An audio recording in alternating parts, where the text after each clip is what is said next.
প্রণবেশ, নথি গায়েবের ঘটনায় পুলিশ ও আইনজীবীরা কি বলছেন এখন, আর বিচারিক কার্যক্রমে কি ধরনের প্রভাব পড়তে পারে, আপনার কাছে কি তথ্য রয়েছে জানাবেন।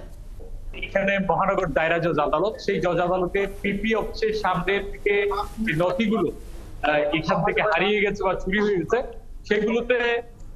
সেগুলো মূলত হচ্ছে কেস ডকেট। কেস ডকেট গুলোতে পুলিশ ইনভেস্টিগেশনের সময় কেস ডকেট গুলো এখানে পাঠিয়ে থাকে।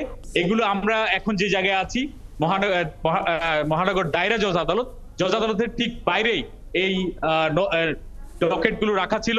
এখানে যেহেতু ডিসেম্বরে অবকাশকালীন ছুটি ছিল, তখন আদালত ছুটি থাকার কারণে এগুলো বাইরেই পড়েছিল। পরবর্তীতে এই অবকাশকালীন সময়ে এগুলো চুরি বা এগুলো নষ্ট হয়েছে বলে ধারণা করা হচ্ছে। আমরা এখন ঠিক মহানগর পিপি কার্যালয়ের সামনে অবস্থান করছি। ঠিক পাশেই এই ডকেট গুলো রাখা ছিল।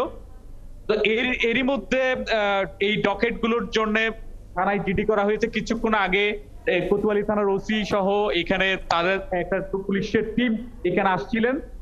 তারা দেখছেন যে এখানে দেখা যাচ্ছে এটা তৃতীয় তলায় কোনো সিসিটিভি ক্যামেরা নেই। তো পুলিশ আসলে এখানে দেখার চেষ্টা করছিলেন যে কোনো ফুটেজ পাওয়া যায় কিনা, কিন্তু আদালত ভবনের তৃতীয় তলায় কোনো সিসিটিভি ফুটেজ পাওয়া যাচ্ছে না বা নেই। এখানে সিসিটিভি ক্যামেরা এখানে লাগানো নেই, তবে দোতলায় লাগানো আছে বলে এখানে জানিয়েছে।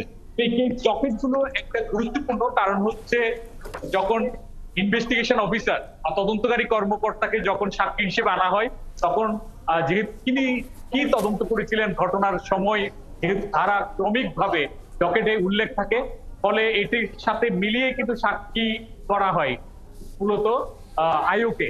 ফলে আয়ের সাক্ষীর জন্য কেস ডকেট গুলো খুবই গুরুত্বপূর্ণ।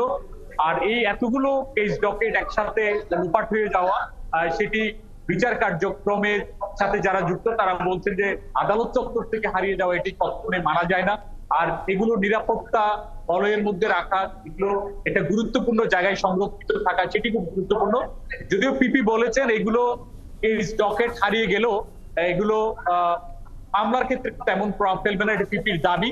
তিনি বলছেন যে এগুলো 2015 সালের আগের মামলা, ফলে সেই ক্ষেত্রে কোনো সেরকম সমস্যা হবে না বলে পিপি মনে করছেন। তারপরে এখানে আমরা বার অ্যাসোসিয়েশনের যারা, তারা বলছেন আসলে আয়ুর সাক্ষীর জন্য এগুলো খুবই গুরুত্বপূর্ণ। মামলার পুরো হিস্ট্রি জানার জন্য ডকেট খুবই গুরুত্বপূর্ণ। আর কেন সেগুলো বাইরে ছিল সেটি তদন্ত করে খতিয়ে দেখা দরকার বলে বার অ্যাসোসিয়েশনের নেতারা বলেছেন, এবং তারা এই ব্যাপারে একটা তদন্ত থরলি হওয়া প্রয়োজন বলে মনে করেছেন। তো এখানে এই পুলিশ বলেছে তারা বিষয়টি খতিয়ে দেখছে এবং পরবর্তীতে তারা ইনভেস্টিগেশন করে দেখবে এটা আসলে এই লোপাট হওয়ার পেছনে কারা যুক্ত, সেটি তারা বের করার চেষ্টা করছেন বলে পুলিশ আমাদেরকে জানিয়েছে।